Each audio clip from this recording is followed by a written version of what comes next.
NCERT के syllabus में बाबरी मस्जिद का नाम हटाने को लेकर एक विवाद सामने आया है। एनसीईआरटी की 12वीं क्लास की सामाजिक विज्ञान विषय से अयोध्या विवाद वाले चैप्टर को छोटा किया गया है।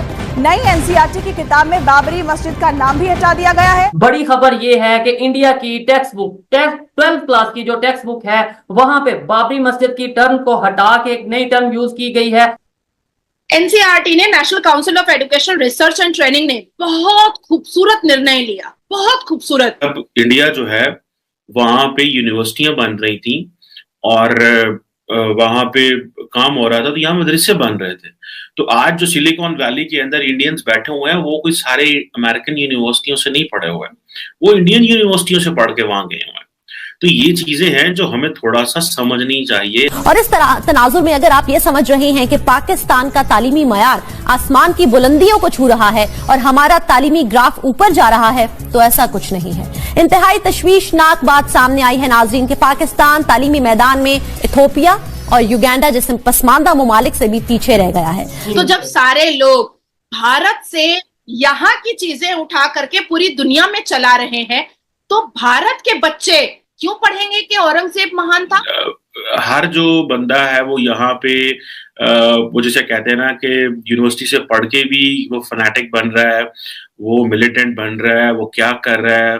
भारत से नफरत अपनी जगह, अपने पहले सेगमेंट में मैं इसी हवाले से बात कर रही थी, लेकिन तालीम के मामले में भारत पाकिस्तान से आगे है। कहा जाता है कि आपने ऑन कैमरा इंडिया का नाम नहीं लेना, इंडिया की तारीफ नहीं करनी, लेकिन जब टीवी लगाओ तो देखो तो हमारे सियासतदान तो खुद इंडिया की तारीफें कर रहे हैं, इंडिया की तरक्की के गुण गा रहे हैं। जी बिल्कुल। 12वीं क्लास की किताब मार्केट में आ चुकी है और इन किताब में काफी ज्यादा बदलाव देखने को मिला है। सबसे बड़ा बदलाव अयोध्या विवाद के टॉपिक को लेकर हुआ है।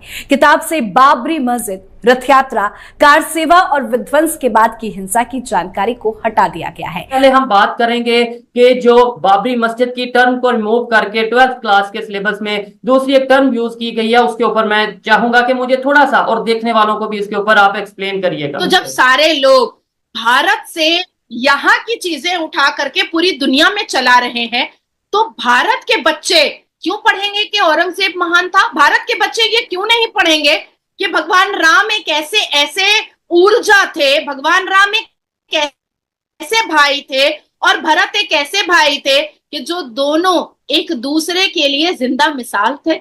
औरंगजेब ने तो अपने भाई का गला काटा था, लेकिन भगवान राम के छोटे भाई भरत ने भगवान राम के खड़ौन को अपने मत्थे रखा था और राज चलाया था कि जब तक मेरा भाई लौट कर वनवास से नहीं आएगा, ये खड़ौन रहेगा तख्त पर और हम उसको देख रेख करेंगे। तो हम इन भाइयों को पढ़ेंगे ना, हम ये गला रेतने वाले भाइयों को क्यों पढ़ेंगे? देखिए, मौलाना जैसे अबू कलाम जैसे 5 शिक्षा मंत्री भारत में हुए, जिसने हम तमाम भारतवासियों के युवाओं के गले में अकबर और औरंगजेब और शाहजहां की ताबीज जबरदस्ती बांध दी थी। अब जाकर के समझ में आया कि भैया ये तो राम मंदिर थी जिसको औरंगजेब ने तोड़ा था और मस्जिद का टुम बनाया था, तो हम वही सच पढ़ेंगे। हम क्यों पढ़ेंगे कि वो बाबरी मस्जिद थी? तो मुझे लगता है कि एनसीईआरटी ने बहुत बड़ा और बहुत सूझबूझ वाला और बहुत खूबसूरत निर्णय लेकर के भारत के युवाओं को और भारत के बच्चों के हाथ में, आने वाले फ्यूचर जो बच्चे होते हैं उनके हाथ में एक सही फैक्ट वाली बात रखी है। यहां तक कि मेरा एक एप्लीकेशन भी गया है एनसीईआरटी को, जिसमें मैंने साफ कहा है कि हमारे इतिहास के पन्नों से शाहजहां हटाइए, औरंगजेब हटाइए, तुगलक हटाइए, ये सारे लोगों को हटाइए, क्योंकि ये हटना बहुत जरूरी है। हम भगत सिंह जी के बारे में पढ़ेंगे, हम वीर सावरकर जी के बारे में पढ़ेंगे, हम राजा राम मोहन रे जी के बारे में पढ़ेंगे, हम शिवाजी महाराज जी के बारे में पढ़ेंगे, क्योंकि ये भारत है। तो हम भारत के योद्धाओं के बारे में पढ़ेंगे, जो जहां का है वो वहां के बारे में पढ़ेगा, हम भारत के बारे में पढ़ेंगे। तो अमेरिका ने, यूरोपियंस ने बहुत पैसा पाकिस्तान में दिया। उन्होंने कहा यार ये सारे लोग जो थे ये तो मदरसों में पढ़े हुए हैं, ये लोग तो हैं, इनके पास तो तालीम ही कोई नहीं है। तो आप ऐसे करें कि इन लोगों को पैसा दें ताकि ये यूनिवर्सिटियां बनाएं, इन लोगों को बाहर लेके जाएं। 15-18 साल में बहुत फर्क पड़ा है, लेकिन कौम, मुल्क, अदारे 15 साल में तो ऑब्वियसली उस तरह चीजें नहीं होती, लेकिन एटलीस्ट एक बेस बन जानी चाहिए। लेकिन पाकिस्तान का जो सियासी निज़ाम है, जो इक्तिसादी निज़ाम है, वो उसमें इतना हैजान है, इतनी खैर यकीनी सूरत हाल है कि जो लोग हैं वो यहाँ पे टिकते नहीं है, वो लोग यहाँ पे रहना नहीं चाहते। सो ये जो चीजें हैं, अब आप इमेजिन कर सकते हैं कि हम जो बात कह रहे थे, कल पाकिस्तान के साबिक फाइनेंस मिनिस्टर को भी सुन रहा था और थोड़े दिन पहले मैं भी यही बात कह रहा था कि जब इंडिया जो है वहां पे यूनिवर्सिटियां बन रही थी और वहां पे काम हो रहा था, तो यहाँ मदरसे बन रहे थे।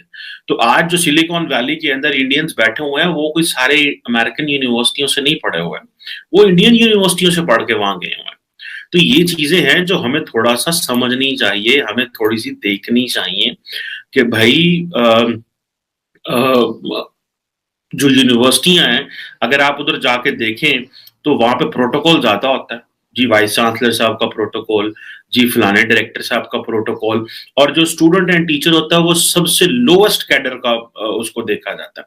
ना कोई टीचर की इज्जत होती है, ना कोई स्टूडेंट की इज्जत होती है, और सारे स्टूडेंट के नाम का खा रहे होते हैं, स्टूडेंट के नाम का जो है वो बातें कर रहे होते हैं। लेकिन जो स्टूडेंट होता है उसके पास कुछ भी नहीं होता, उसको जो है ना तो प्रॉपर बैठने की जगह होंगी यूनिवर्सिटी में। I am talking about universities in may be, मैं इस्लामाबाद की यूनिवर्सिटियों की बात कर रहा हूँ, और मे बी कुछ। और इस तनाजुर में अगर आप ये समझ रहे हैं कि पाकिस्तान का तालीमी मयार आसमान की बुलंदियों को छू रहा है और हमारा तालीमी ग्राफ ऊपर जा रहा है, तो ऐसा कुछ नहीं है।